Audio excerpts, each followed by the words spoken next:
Welcome on into the Baseball Insiders Prospect Show. I am Adam Weinrib, joined by Eric Cole, and the minor league season has begun.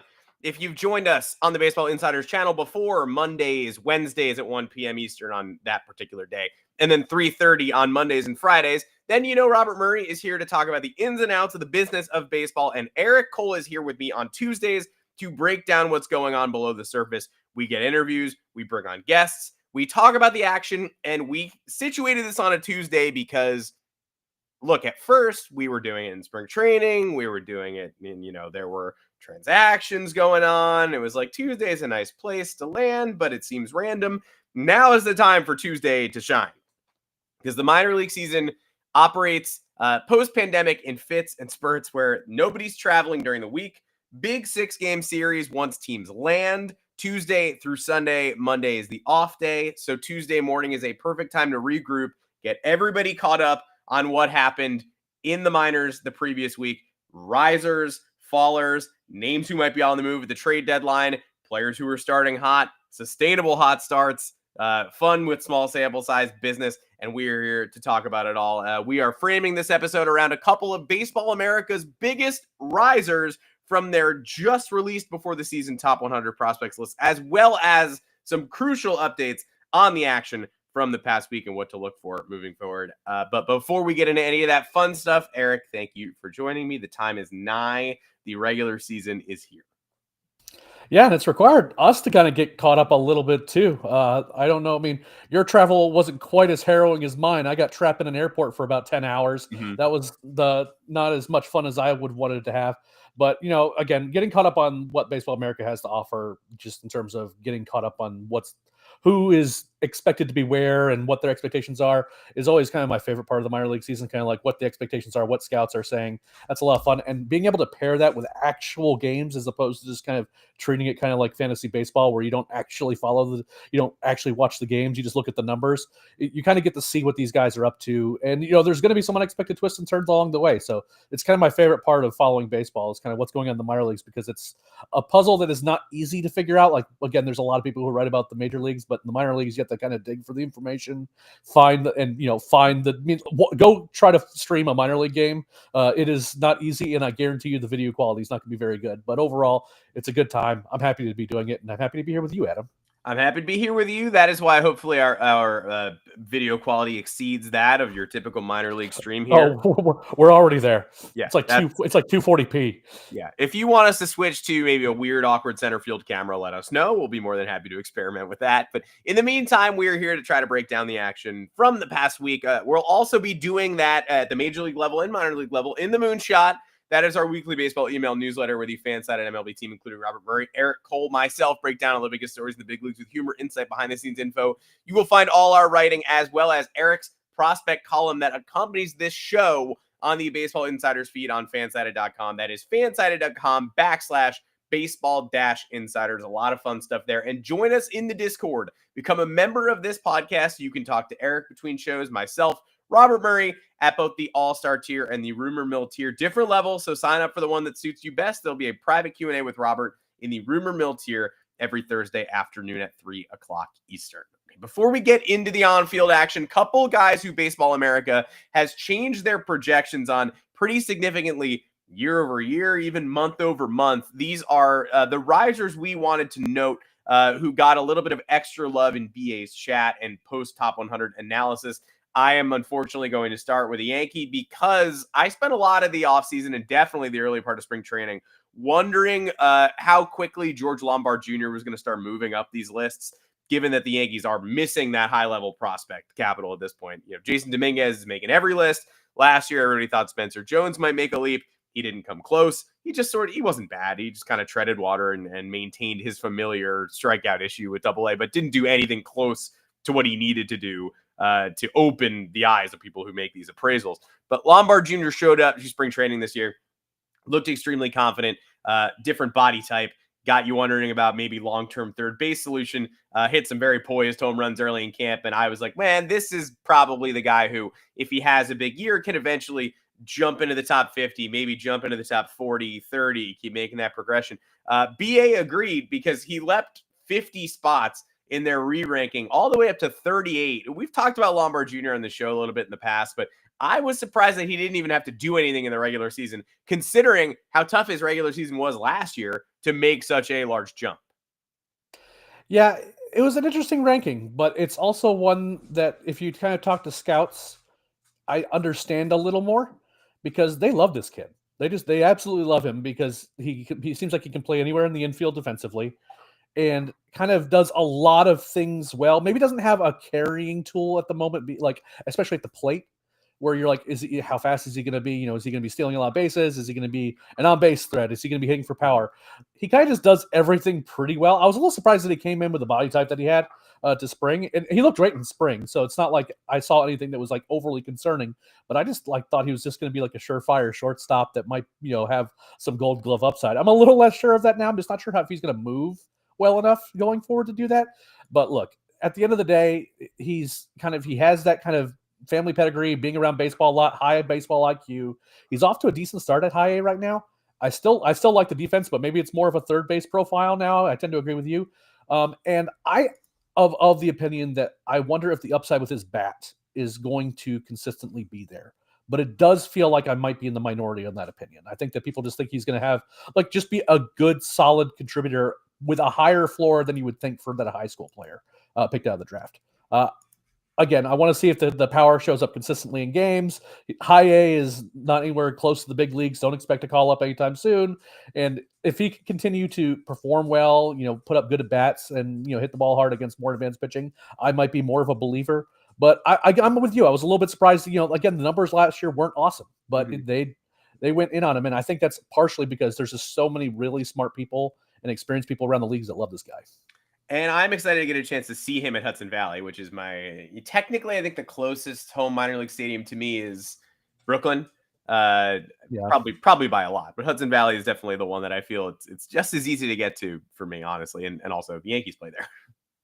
I mean, Scranton can't beat that too hard to get for you, right? Scranton's not far. Yeah, public transit, not my friend when it comes to getting to Scranton, but you can get there. Fair. I would rather go to HV. I'm excited to see Lombard. Another guy we were excited to see and a riser, and unfortunately we had to ground this in a different conversation, was Kevin McGonigle, who, leapt from 22 to 17, but there's a lot of chatter about, by the way, if you're looking for someone who might jump from being in the 20s to the number one prospect in baseball in my midseason, it's McGonigle of the Tigers.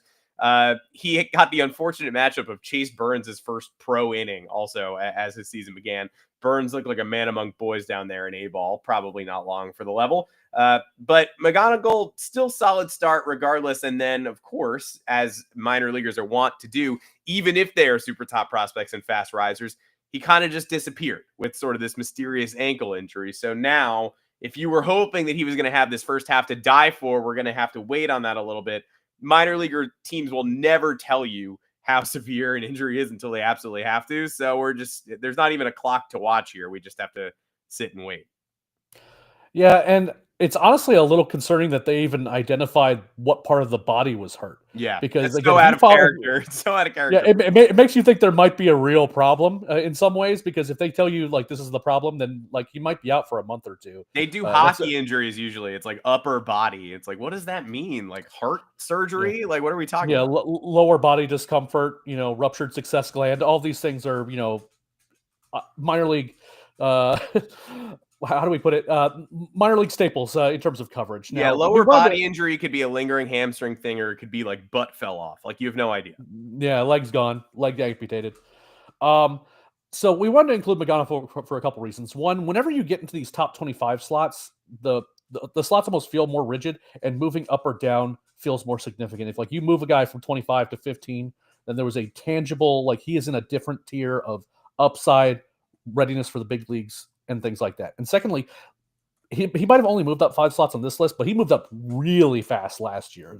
All of a sudden, I've loved this kid since his draft class. I really wish the Braves had picked him, but the Tigers were able to offer him over slot draft pick because they had a high pick that year, big old draft bonus pool. But this kid's hit tool's very, very good. Now, is the size ideal? No, he's 5'10". He's kind of a squat 5'10". And I'm not sure he's ever going to stick at shortstop. He feels more like a second baseman to me, but the ceiling with this guy is all-star second baseman who hits like 300. I might be a little bit more bearish, which is kind of surprising because how much I love McGonigle, that I'm not sure if he can get to kind of the top 5 prospects in baseball, but I love what this guy brings at the plate. But again, he hurts his ankle early. That really stinks. This was a year where he felt like if he just stayed healthy and continued to do what he was doing, that he could rise up the minor league ladder in a hurry and push for playing time really soon. Now with the ankle injury, I'm less certain of that 2026 debut timeline, depending on how long he's out. I mean, the problem is that when you miss time in the minor leagues, it feels much harder for guys to kind of knock off the rust, and they're really treated with kid gloves, especially a guy like McGonigle who's signed a big bonus pool, decide for a big bonus and things like that. They don't want him to re-injure anything. They'll take it really slow with him, give him a day off every 3 days, that sort of stuff. And if that happens, then it feels like that accelerated 2026 debut timeline doesn't feel like it's going to happen. But again, I love the bat. Maybe he's not going to be a 25 home run a year guy, but he hits the ball plenty hard a lot. He'll be spraying doubles all over the place, and he can move. So again, love the bat. Wish we could see him more. Unfortunately, this kind of mystery ankle, which I do worry a little bit since we actually know what the body part involved is going to be kind of a problem for a little while here.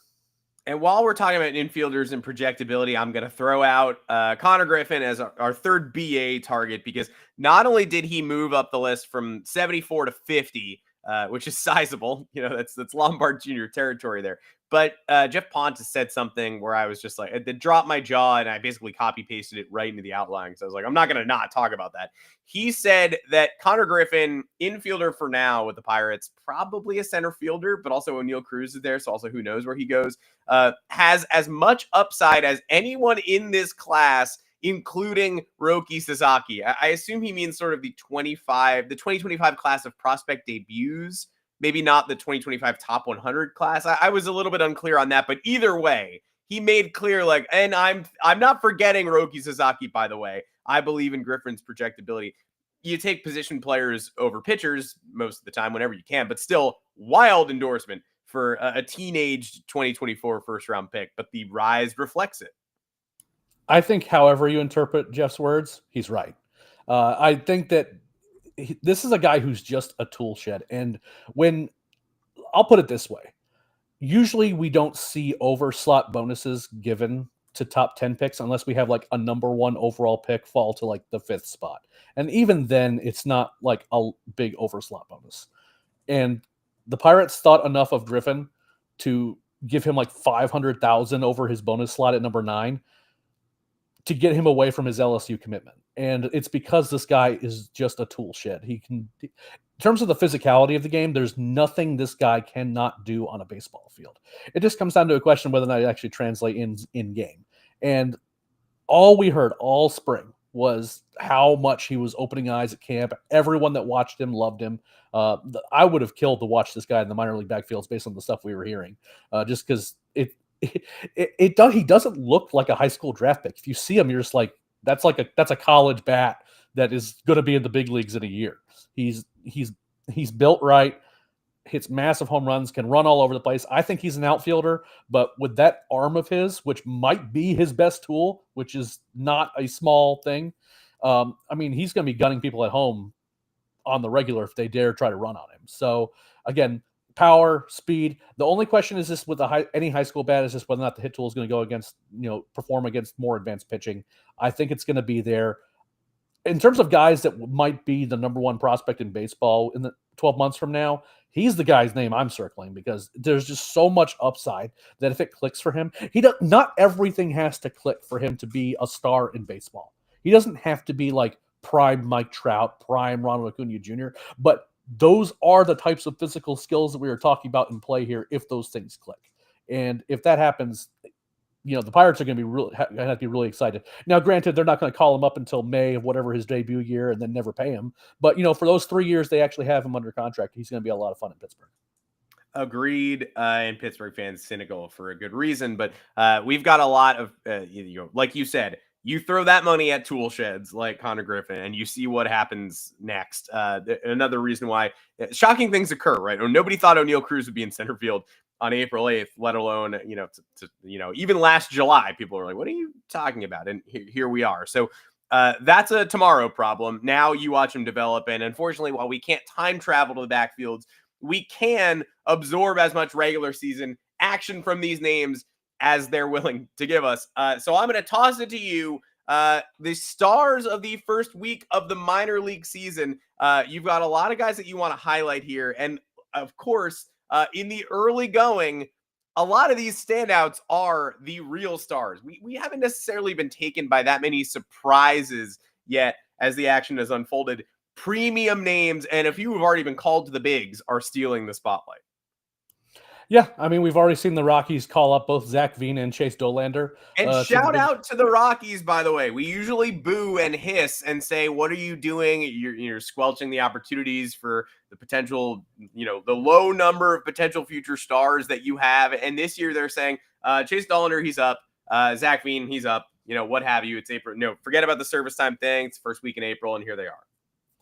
Yeah, and that is fun. I question the Rockies' decision-making overall and whether or not they're actually going to be able to put together a team that's worth something. But giving these young guys a chance, and they're two very talented players, very different players, obviously, just playing on different opposite sides of the ball. But at the same time, good to see that they're going to get an opportunity. Veen in particular is a guy who I'm intrigued by playing out there in Colorado. He might hit 50 home runs of his play tool. If his hit tool plays at all. A few names I do want to highlight from the first week. One is Nick Kurtz, which isn't all that surprising because he had a really, really good pro debut last year. In fact, I wasn't sure if that was even going to come close to like something he could replicate, but instead he just went out and, slash 412, 459, 882 in his first, 34 plate appearances, something like that. Already has 4 home runs, 8 extra base hits total, has driven in 12 runs. And by the way, he was drafted last year in the first round. I have him along with Cags as like the two best pure like power hitting prospects in baseball. And I think both of those guys will move quickly. There's actually one area on Baseball America's rankings where I take some issue. I think that having Cags at 60 seems a little soft. And I think that Kurtz could go a touch higher as well. Are they maybe a little bit more one-dimensional? Maybe, but like I don't see anything about their hit tool that's immediately scary. They might strike out more than you'd like, but they're still going to hit. I think still hit for a decent enough average and be scary enough to where they'll get on base enough because people aren't going to want to pitch to them. I'm just not sure how quickly the Athletics are going to be motivated to move Kurtz up because I don't know when or if they're going to be motivated to be competitive in the next couple of years. Another one, number 1 overall pick last year, Travis Bazzana. He's hitting like over 500 through his first few games so far, has a home run. My only question with Bazzana is how much the power is going to play because it did feel a little like some of the home runs he was hitting last year probably wouldn't have gotten out in a big league ballpark. But at the same time, like this guy can just flat out hit. And is a guy that he was a number 1 pick overall pick for the reason. I also could see the Guardians moving him quickly this year just because that lineup doesn't seem overly scary to me. And if they're competitive at all and they have this, number 1 college pick, sitting there hitting 300, 350, something like that in the minor leagues, they might be forced to kind of make a decision to kind of improve their lineup a bit.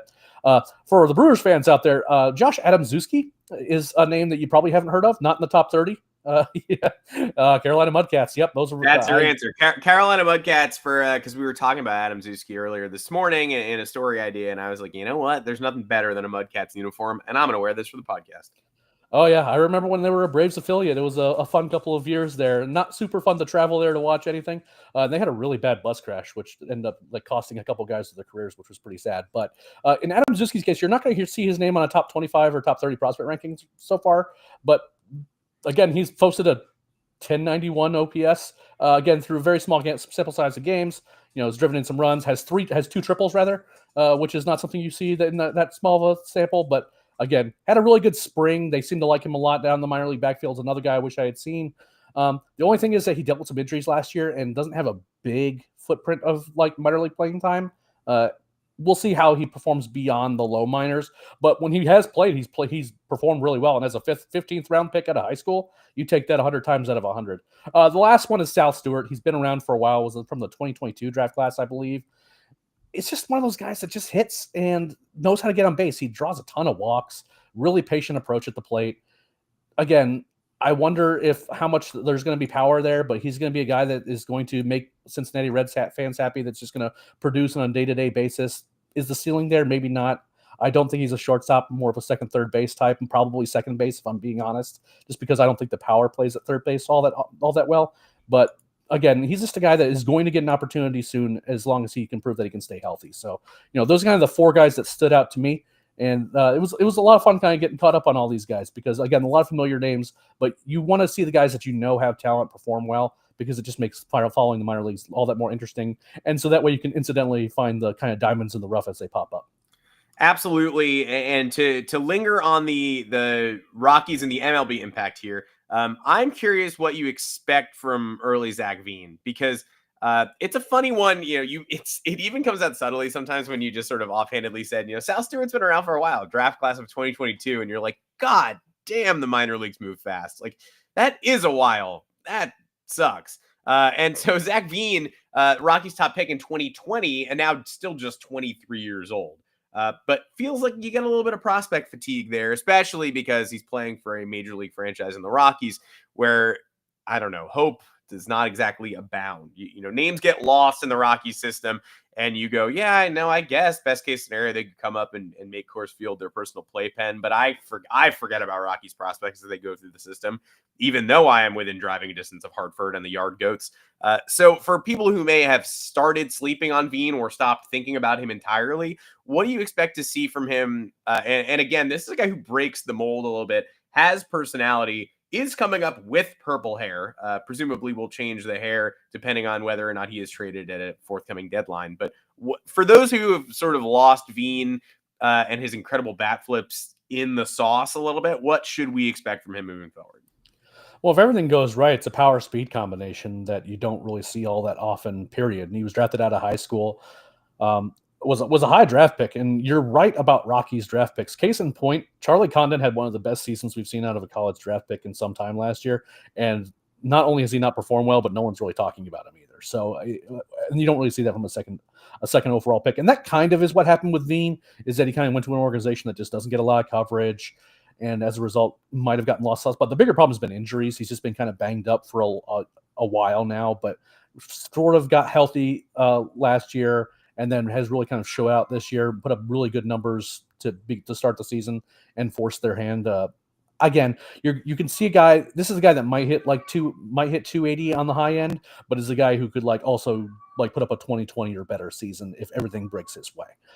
Will that happen? I'm a little bit skeptical. There are certainly some swing and miss concerns, and also playing for the Rockies means that you are not going to exactly be supported by a lot of talent around you, and the pitchers don't have to pitch to you if they don't want to, but they're going to test him early because he's a young hitter, and if he can jump all over those opportunities and kind of adjust as to what comes to him over time, he has the ability to be, kind of an all-star level talent. I just don't think it's going to be something that we see this year. And for those of you who are waiting and watching on some bigger names, we are also hopefully welcoming back Andrew Painter this year of the Philadelphia Phillies. His long-awaited return to the mound is coming this week. First minor league start since 2022, and he is someone who may or may not also make Major League Baseball before the end of the year. And it sounds like, again, you just said, and you were correct, and Sal Stewart being drafted in 2022 was a long time ago. The Phillies haven't seen this guy in game action since Sal Stewart was drafted, essentially, but they still intend him to work his way back from this rehab-ish start Friday in Low A Clearwater all the way to the bigs by the end of the year if things work. I don't know if that's going to be in an Orion Kerkering type role, like a fast-moving reliever, and then we get back to starting next year or something like that. But either way, we expect to see Painter in the pro ranks again this week, and then hopefully in the majors by the summer, which feels a little bit wild, but interesting timeline to track. Yeah, the Phillies have been really careful with Painter, and with good reason. This is a guy that they kind of want to build their rotation around going forward. And as much as it pains me to say as a Braves fan, I mean, this guy can flat out just pitch, has really good stuff, and is also starting to suffer a little bit of prospect fatigue on his own because he was considered by so many for a while there as one of the best pitching prospects in baseball. Just couldn't quite get to the majors, then ended up getting hurt right before he was probably going to get an opportunity in the Phillies rotation. How careful they've been makes me wonder. if that he's going to end up kind of being in that bullpen role that you were talking about. I have a tough time believing that they've held him out for this long, and then there's going to be like fine with sending him out for 7 innings in the second half of this year. But I do think he's going to be back by midsummer. Everything that you're hearing right now is that the progression path that he is on is that if he is not in the majors in one form or another in June or July, it will be an upset. Now, again, there could be setbacks. We see this happen all the time with guys who are hurt, and as careful as they have been with him, you wonder maybe if there's been some setbacks that maybe haven't been quite as publicized, or maybe some soreness that they're kind of trying to manage and things like that. But overall, again, I love the arm when he's healthy. I do not relish seeing it in the big leagues because that means that my team has to deal with it. But at the same time, I imagine that we will see him, in the big leagues in some form or fashion in the summer. But I wouldn't be shocked at all if it was kind of in a relief role just to manage his innings this year, and then let him have a normal offseason and then let him eat a rotation starting in 2026. That's how I would handle it. I am not the Philadelphia Phillies, but the first step is this week. So let's get him acquainted. Let's see what we can get. And then maybe a second half bullpen weapon. Although, again, you're going to want to be very careful. Something tells me he will be dominant enough that they're going to be like, should we press the back-to-back days button?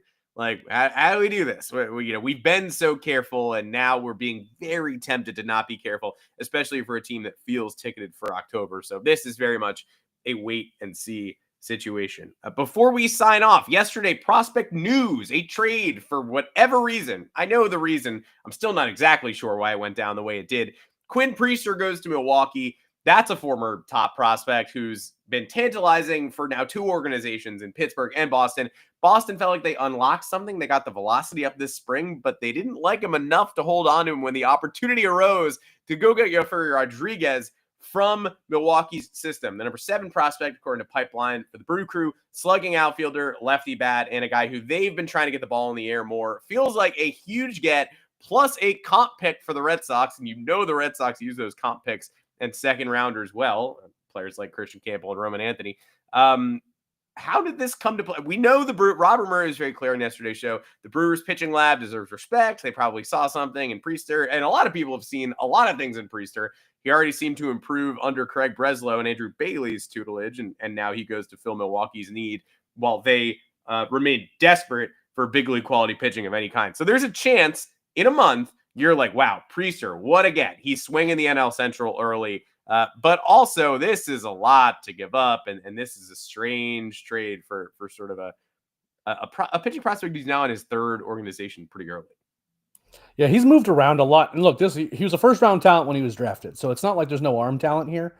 But we don't see these comp picks get traded very often anymore, and there's a reason for that. It's because the draft bonus pool benefits you get from having them are are substantial. You want to be able to make multiple overslot signings with those early picks to, add more talent to your system. But the Brewers are kind of in a tough spot.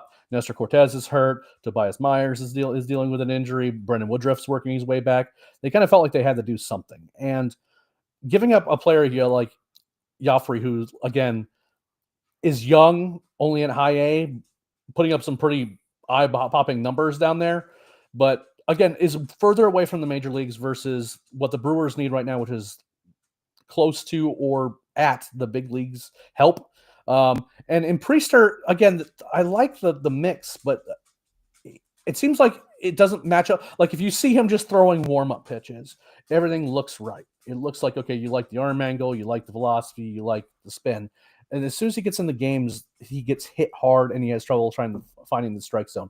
I do wonder a little bit if he's tipping his pitches, and that is something that if the Brewers notice and can fix quickly, if like that is the problem. Mm-hmm. Like, hey, stop doing this with your glove when you throw your breaking ball. Like, please stop doing that. Yeah, we don't want to see this at all. Never do it again. Yeah, okay. Yeah. If there are fixes like that or small adjustments to delivery that will maybe get him more extension or allow his fastball to play up in the zone better, all these things are small adjustments that a club can see, and we've seen this sort of thing happen before, even with just pitch usage. The Astros famously went out and got Yusei Kikuchi. Everyone thought that trade was terrible. It probably still was because it was only for 3 months of him. But his first start back, they're like, use this pitch more, use this pitch less, and make this one small adjustment. And he ended up being one of the better pitchers the Astros had the rest of the way. So I trust the Brewers to understand that they have identified a guy that they think they can get more value than his 4 or 5 ERA that he's been giving in the minor leagues the last couple of years. But I also think there's a chance that this is a move that could bite them because, again, they've given up a lot to land him, and that's not something you necessarily want to do for a guy who organizations seem to be jumping ship on with regularity over the last 12 months or so.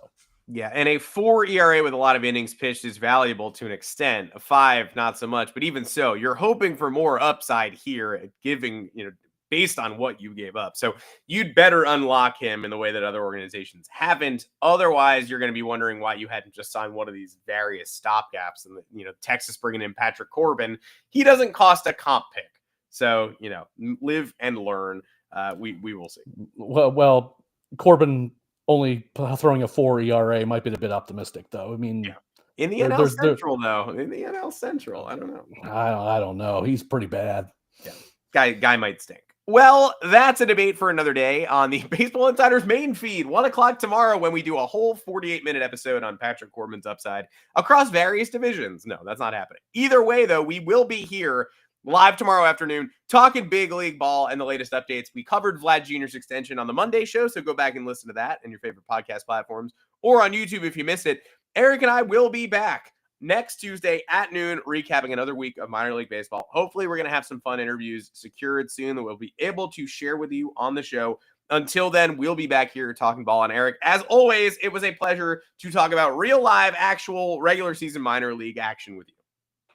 Absolutely. I enjoy the minor leagues like few things, and being able to kind of talking about baseball that's actually happening rather than kind of pretending and hoping that we understand what we talk about. Seeing these young guys emerge. So it's going to be really fun when more promotions start happening, seeing some of the top names moving around the minor leagues, and also seeing the guys who emerge. That's kind of half the fun. It's like, who's this guy? Where'd he come from? Like some 18th round pick is going to emerge and become like a legitimate prospect in front of our eyes. And that's half the fun for me. And hopefully we get to see it and talk about it here. Agreed. We are here to talk about it when it happens. This is the place. Robert and I will cover it. Eric and I will cover it from the air. An iceberg, obviously you've got the part up top that you see, and then we will cover the stuff that maybe you don't see that's lurking below the surface. Whenever it happens, we will be here to describe that iceberg from the bottom up. Very normal way to end a podcast. For Eric Cole, I am Adam Weinrib. We will join you next Tuesday. We'll be back here tomorrow with Robert Murray on the Baseball Insiders feed talking Major League Baseball. Until then, see ya.